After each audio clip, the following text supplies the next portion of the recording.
The one position that has the most mistakes in the history of football, guess what it is? Quarterback. There have been more misses at the quarterback position than any other position in football. That was New York Giants legendary linebacker and current radio analyst Carl Banks during a recent appearance on Big Blue Kickoff Live via the team's official website.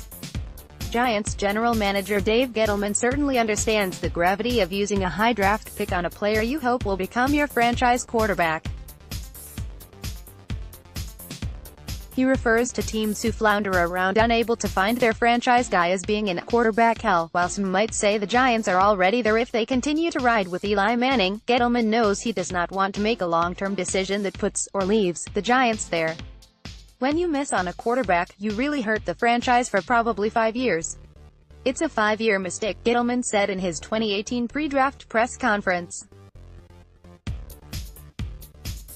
With quarterback chatter once again dominating the offseason for the Giants and opinions about quarterbacks seemingly coming from every corner of the draft, Nick Globebank's comment is one that deserves our attention. So, let's spend some time examining the possible reasons for it. A little history: there have been 53 quarterbacks selected in round 1 since 2000. I am going to list them loosely as successful and unsuccessful. Please don't get caught up in disagreeing with who is in which category. I'm simply going by which quarterbacks, in my view, have lived up to their draft positions. The lists are simply meant to show how often first-round quarterback selections fail to produce the desired results. Successful: Chad Pennington, Michael Vick, Carson Palmer, Eli Manning, Phillip Rivers, Ben Roethlisberger, Alex Smith, Aaron Rodgers, Jay Cutler, Matt Ryan, Joe Flacco, Matthew Stafford, Cam Newton, Andrew Luck, Marcus Mariota, Jared Goff, Karen Wentz, Patrick Mahomes, Deshaun Watson, Baker Mayfield. Unsuccessful: David Carr, Joey Harrington, Patrick Ramsey, Byron Leftwich, Kyle Buller, Rex Grossman, J.P. Lozman, Jason Campbell, Vince Young, Matt Leinart, Jamarcus Russell, Brady Quinn, Mark Sanchez, Josh Freeman, Sam Bradford, Tim Tebow, Jake Locker, Blaine Gabbert, Christian Ponder, Robert Griffin III, Ryan Tannehill, Brandon Weeden, E.J. Manuel, Blake Bortles, Johnny Manziel, Teddy Bridgewater, Jameis Winston, Paxton Lynch. To be determined: Mitchell Trubisky, Sam Darnold, Josh Allen, Josh Rosen, Lamar Jackson. That's 20 successful, 28 unsuccessful, and 5 to be determined. Percentage-wise, I have only 37.7% of quarterbacks chosen in the first round listed as successful. That's, not good.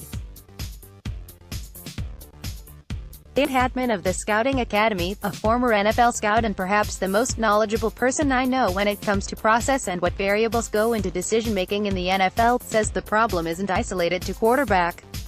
Hatman kept a spreadsheet of first-round picks from 1998 until roughly 2 years ago, measuring success by whether or not each player selected made the Pro Bowl at least one time for the team that drafted him, a standard metric for NFL teams. Hatman said only 35% of the players taken in round 1 during that time period met expectations. I don't think it's isolated to quarterback, Hatman said.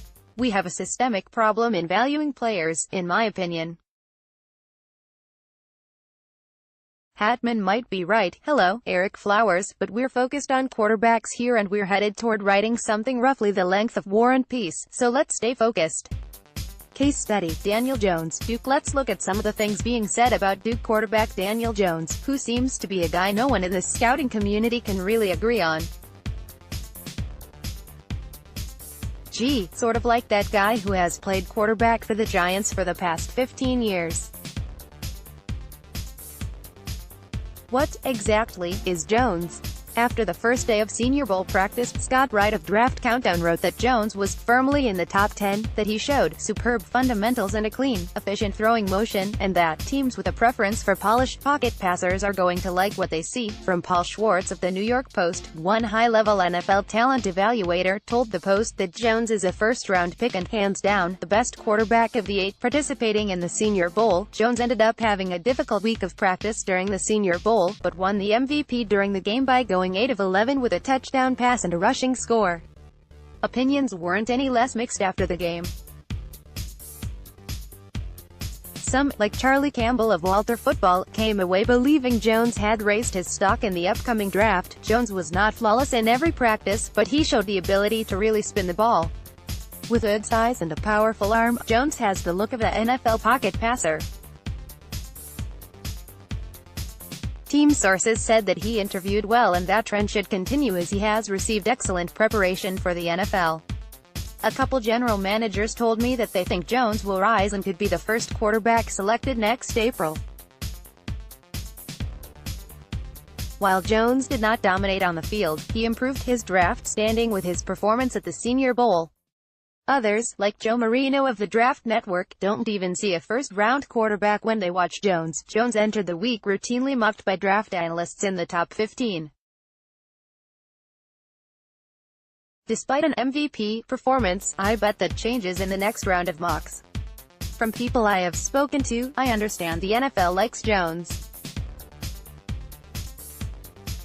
He draws rave reviews regarding his intangibles, and being David Cutcliffe's understudy helps. With that said, I don't see a first-round quarterback. We know what one of those looks like, and Jones misses the mark.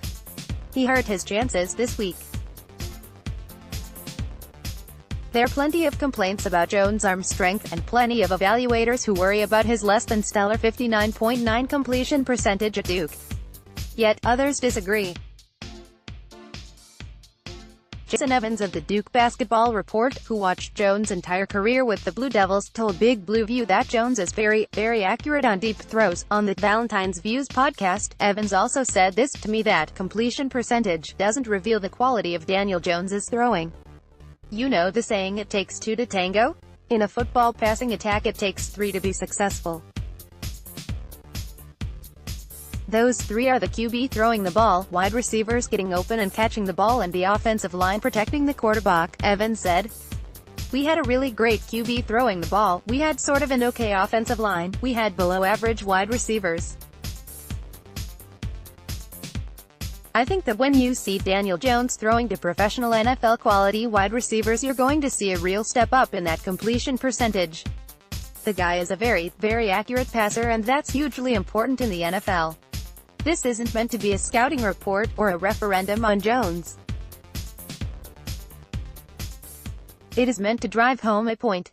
Everyone is watching the same practices, the same film, the same games, yet, there are differing analysis or opinions. Why is that? Maybe it has something to do with this, perhaps not all 20 of those categories are applicable.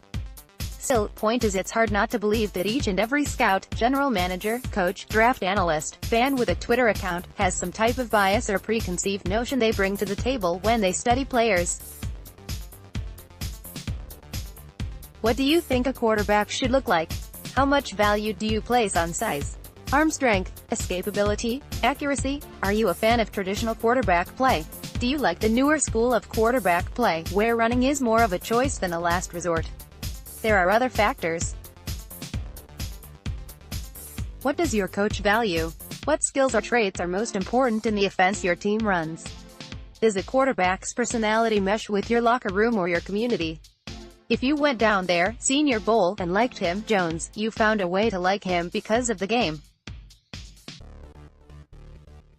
If you went down there and didn't like him, you found a way not to like him because of practice. Different conclusions can be drawn because each person is looking at something through a different lens, a different set of experiences, a different level of knowledge, a different preconceived notion or expectation.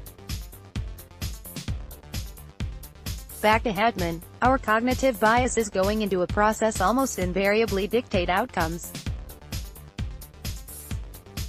If you went into the Senior Bowl week liking Jones, then you were less apt to crush him with each practice, and you're probably very apt to then turn around and say that his performance in the game justified your previous conclusion, Hatman said.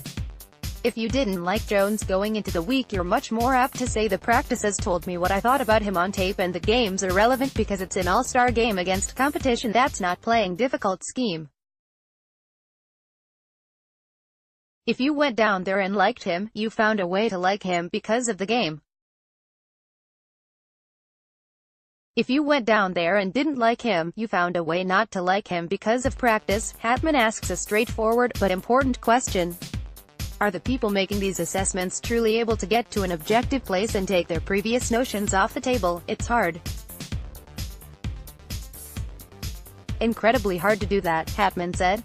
He added this, which is something to remember when you are falling in love with Dwayne Haskins or someone else by watching his clips on YouTube. The things that make or break quarterbacks are usually between their ears, not their appendages. Our own Mark Schofield, one of the preeminent quarterback analysts in the draft community, says quarterback evaluation is more subjective of an art than any other position. As such, preferences, let's just use the word biases, are inherent.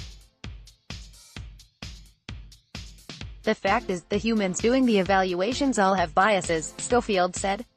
I do. We have traits that we prefer at the position. I mean, I tend to prefer the pocket-type QBs. It's why I love the Brett Rypien kid. Others look for people who do more off-script, off-structure. So trying to balance that is tough. I've tried to learn from past evaluations, but self-scouting isn't easy. No one likes to revisit misses. Is getting it right really about self-evaluation? Self-scouting isn't easy. No one likes to revisit misses. That is the last part of the above quote from Schofield, and it leads us to the next point. Perhaps getting the quarterback choice right, or any player choice, really, isn't necessarily about the player. Maybe it's about evaluating yourself, your scheme, your strengths and weaknesses as a coaching staff, as an organization. Maybe it's about knowing your locker room, your community, your culture.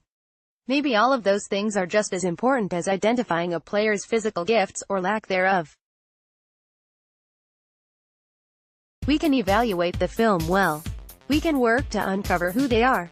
How much would you give up to get him? Hatman said.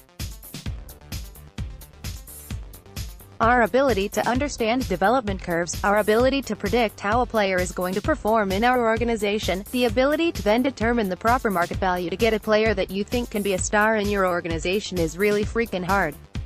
It takes a lot of understanding of who you are as an organization, what your strengths and weaknesses are. Schofield also talked about another very human element of the equation: the desire to stay employed. I think the main thing to remember is that first, we're talking about humans here. Not the quarterbacks being evaluated but the humans doing the evaluations. They have jobs, responsibilities, bills, mortgages, school tuitions, and more, Schofield said. So that leads to safe decisions, like drafting someone that fits the mold rather than breaking it.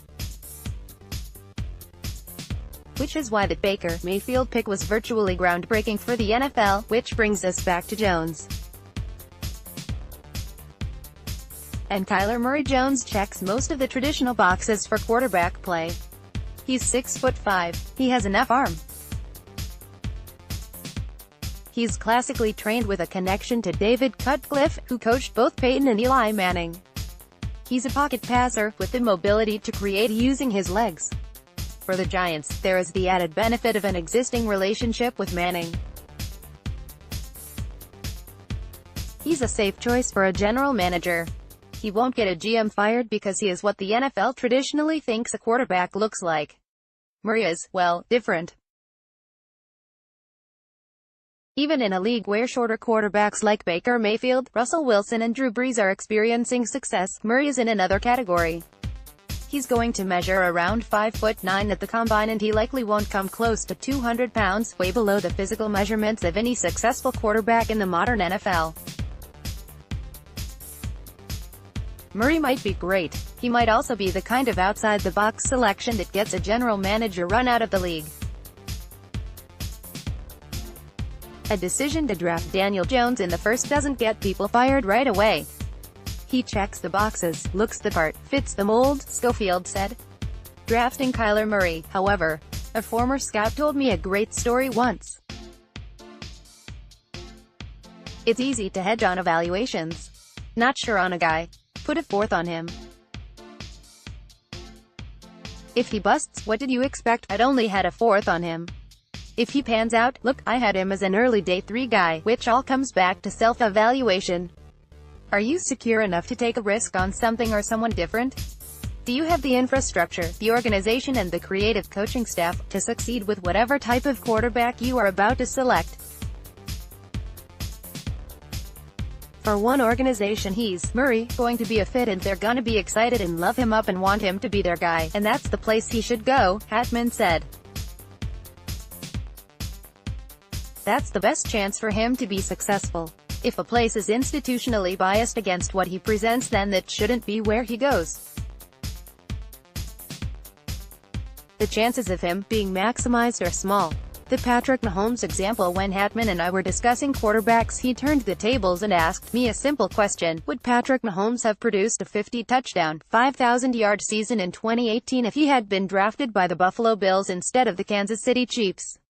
The answer, in my view and Hatman's, is no. One of the biggest bears in this whole thing is not figuring out the player, it's figuring out your environment and what can you do. Mahomes was taken 11th overall by the Chiefs, who traded up to get him, in 2017. Mitchell Trubisky went number 2 overall to the Chicago Bears. Other players selected before Mahomes included Solomon Thomas, number 3, San Francisco 49ers, Wr. Corey Davis, no. 5, Tennessee Titans, and John Ross, no. 9, Cincinnati Bengals. Did NFL talent evaluators not understand what they saw when watching Mahomes? Hatman argues that evaluators knew exactly what Mahomes was.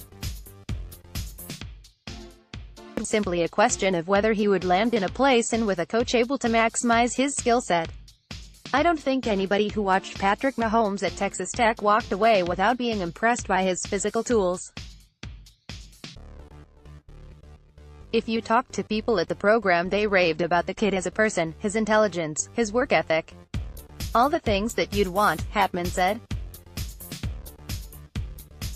I don't think draft Twitter missed on the assessment of the on-film tools of Patrick Mahomes. I don't think anybody missed on the makeup of the young man, which I'm going to argue at quarterback is more important than the physical gifts, assuming you have the baseline of ability, Hatman calls it a valuation question. Mahomes landed with Kansas City, a team loaded with weapons and with a head coach in Andy Reid who is one of the best at identifying and developing quarterbacks. Nothing about Patrick Mahomes changes. He's the same person, the same tools. In Kansas City he goes for 5,000 yards, 50 touchdowns. In Buffalo, he doesn't, he said. It's not the player evaluation that's difficult. It's understanding what he's going to be and what you can get out of him and what your team brings with environment. One of the biggest bears in this whole thing is not figuring out the player, it's figuring out your environment and what can you do. Put more simply, Hatman said, it's who's going to go to the best situation. Matt Waldman of the Rookie Scouting Portfolio absolutely nailed his 2017 pre-draft evaluation of what Mahomes was, what he needed and what he could be if he landed in the right situation. Much of what he wrote dovetails with Hatman's thoughts on quarterbacks landing in the right place.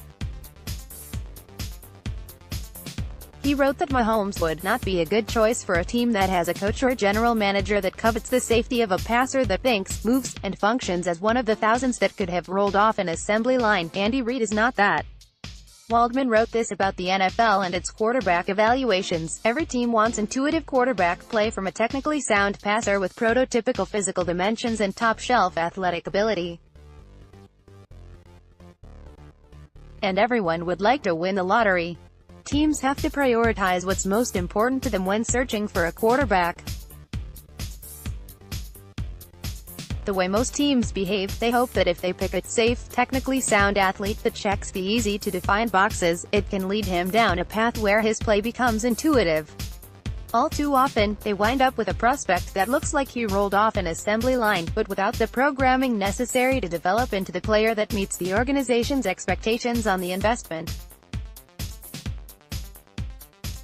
If the decision is an utter failure, at least they can provide a list of qualities the player possessed that justified the choice. Final thoughts: can the Giants get their hunt for a successor to Eli Manning right? Gettleman has never had to try and identify a franchise quarterback in the draft. Cam Newton was in place when Gettleman became GM of the Carolina Panthers. Manning is in New York, still. Coach Pat Shurmur has succeeded with quarterbacks from undrafted ones like Case Keenum to top picks like Donovan McNabb and Sam Bradford. We know Shurmur likes size, because he has said as much. We know he appreciates a calm demeanor. Both Manning and Kyle Lauletta often drew praise for that characteristic. We know that Shurmur has said arm strength is far down the list of things that are important to being a good NFL quarterback. The market doesn't always provide good options. Sometimes you end up overdrafting that valuable position because you'd like to take him at 40, but we can't wait that long. Hatman said of the tendency to select quarterbacks earlier in the draft than their talent would indicate they should be selected. I don't hear people talking about this class even close to the way they talked about this last class. But chances are 3 of these guys will go in the first round because they're quarterbacks, and you've got to take quarterbacks. You don't have a quarterback, you need a quarterback. We don't know who the Giants will fall in love with in this draft, or whether they will fall in love with any of the available quarterbacks. Gettleman isn't going to select a quarterback in the first round just to say he did it, thus mollifying the fan base.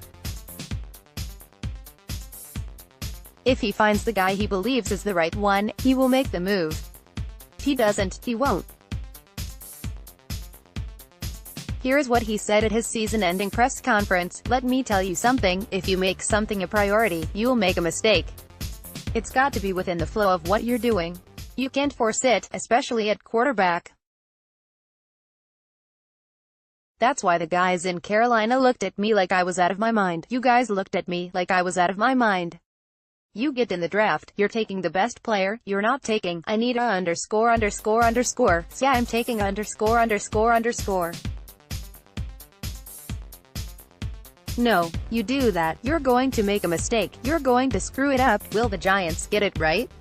Will they screw it up? Will they shoot their shot in the upcoming draft? Or punt the choice into 2020? A reminder that from the time the Giants cut Phil Simms after the 1993 season, it took them until 2004 when Manning arrived to really get it right. Moving on from Manning is something the Giants know they have to do, soon.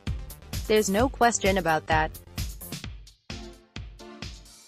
There is a huge question as to whether they can find the right successor because we're all human and there are no guarantees. In the end, the reason teams miss on QBs is because there are so many moving parts involved. And jobs on the line, Schofield said. Humans are a risk-averse lot. With all of these factors and with jobs at stake, better to be safe and miss than roll the dice and miss. Being safe and missing gets you another job when you're fired years later. Being bold and missing finds you selling insurance in a few years.